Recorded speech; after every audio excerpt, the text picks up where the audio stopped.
ایک بڑا مشہور واقعہ ہے جو کہتے ہیں کہ شہید زندہ ہیں اور ہم ان کی زندگی کا، آپ تو اس کے چشمدید گواہ ہیں. میں بالکل چشمدید وہ واقعہ کیا ہے؟ جب نشان ادر کا اعلان ہوا تو مجھے کرنل صاحب نے خود بلا کر، خبروں میں جو ہی سنا اس نے بلا کر مجھے چھٹی دی کہ تیرے بھائی کو نشان ادر ملا ہے، تو چیف آف آرمی اسٹاف آ رہا ہے تو آپ جائیں. تو تیسرے دن میں گھر پہنچا تو chief of army staff general tikka صاحب ہو کر چلے گئے تھے اور سینٹرل کمانڈنٹ بھی ہو کر چلا گیا تھا. تو میری موجودگی میں 15 پنجاب کا سی او آیا. اس نے آ کر پھولوں کی چادر چڑھائی، اسلامی دی. اس نے کہا کہ یہ جگہ بہت تنگ ہے، عام قبرستان میں قبر تھی تو یہاں اسلامی وغیرہ مشکل سے ہوئے گی اور ہم نے مزار بنانا ہے، یہاں مزار بھی نہیں بن سکے گا، تو یہ کسی کھلی جگہ میں ہو تو بہتر ہے. میں نے کہا کوئی بات نہیں، زمین اپنی ہے، ہم کھلی جگہ پہ کر دیں گے. تو لوگوں نے مجھے ڈرایا کہ گرمی بہت ہے، پتہ نہیں بیچ میں کیا حال ہے، تو آپ لوگ شہید قبر. شہادت کے کتنے عرصے کی بات ہے؟ یہ کچھ 6 مہینے 13 دن کی بات ہے. جمعے والے دن ہم نے ٹائم مقرر کیا کہ جمعے کو قبر منتقل کریں گے. 30 جون کا دن تھا اس وقت، اور 30 جون کا دن تھا. اور ہمارے قبرستان کے چاروں طرف اتنی سخت دھوپ تھی جس کا کوئی اندازہ نہیں. مگر جب ہم قبر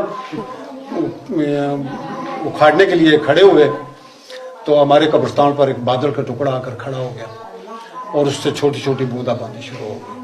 باقی چاروں طرف دھوپ تھی مگر ہمارے قبرستان پر سایہ تھا. جب مٹی ہٹائی تو اتنی پیاری خوشبو آئی اس سے کہ میرا خیال ہے اس سے پہلے بھی ہم نے نہیں دیکھی، تو اس کے بعد بھی ہمیں محسوس نہیں ہوئی. اور جب وہ صندوق کو اٹھانے لگے تو نیچے میں نے ہاتھ ڈالا تو یہ ہاتھ میرا پورا خون سے لت پت ہو گیا تھا. نیچے خون کا مطلب ہے اتنی ساری جگہ پر خون تھا. صندوق باہر نکالا، چرپائی پر رکھا.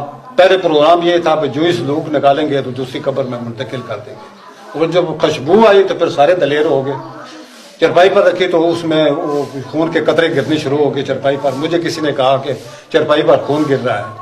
میں گھر سے پلیٹ منگا کر اس کے نیچے رکھی اور دفنانے تک وہ میرا خیال 10-12 قطرے خون کے اس میں گرے ہیں جو بالکل تازہ خون تھا اور وہی ہم نے ساتھ ہی منتقل کر دیے قبر میں ہی. پھر وہ میں نے حاجی صاحب سے ریکویسٹ کی کہ میں نے کہا کہ میں اس وقت حاضر نہیں تھا تو میں چہرہ مبارک دیکھنا چاہتا ہوں. تو انہوں نے مجھے اجازت دی.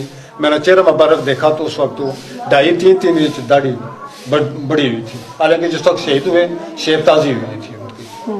جب میں نے دیکھا تو شیب 2.5-3 انچ بڑی ہوئی تھی اور پھول جو اس وقت نچھاور کیے گئے تھے وہ اسی طرح تازے تھے جیسا کہ ابھی ہم نے پودے سے توڑ کر اوپر رکھے اس طرح تھا. اور پھر آپ نے دوبارہ شہید کو یہاں پہ شفٹ کیا؟ یہاں پر شفٹ کیا شہید کو دوبارہ. اور یہاں پر یہ تو بڑی ایک ایمانی کیفیت کہ آپ نے اپنی آنکھوں سے دیکھا، اللہ تعالیٰ نے آپ کو اپنی. میں نے اپنی آنکھوں سے دیکھا اور بالکل شیب بڑی ہوئی تھی، تر و تازے پھول تھے، خون جاری تھا. خون تو ساری دنیا نے دیکھا نا، یہاں 2-2.5 ہزار آدمی جمع ہوا تھا، سارے سب نے دیکھا ہے خون اپنی آنکھوں سے. اور وہ چرپائی مرنے تک والدہ نے مجھے کسی نے اس پر سونے نہیں دیا. والدہ نے اس چرپائی پر، والدہ کو بہت پیار تھا، بہت پیار تھا والدہ کو. والدہ یہ دکھ برداشت نہیں کر سکے. میں نے بہت کوشش کی تو میں نے کہا کہ وہ جنت میں گیا ہے، وہ جنتی ہے، آپ کو بھی جنت میں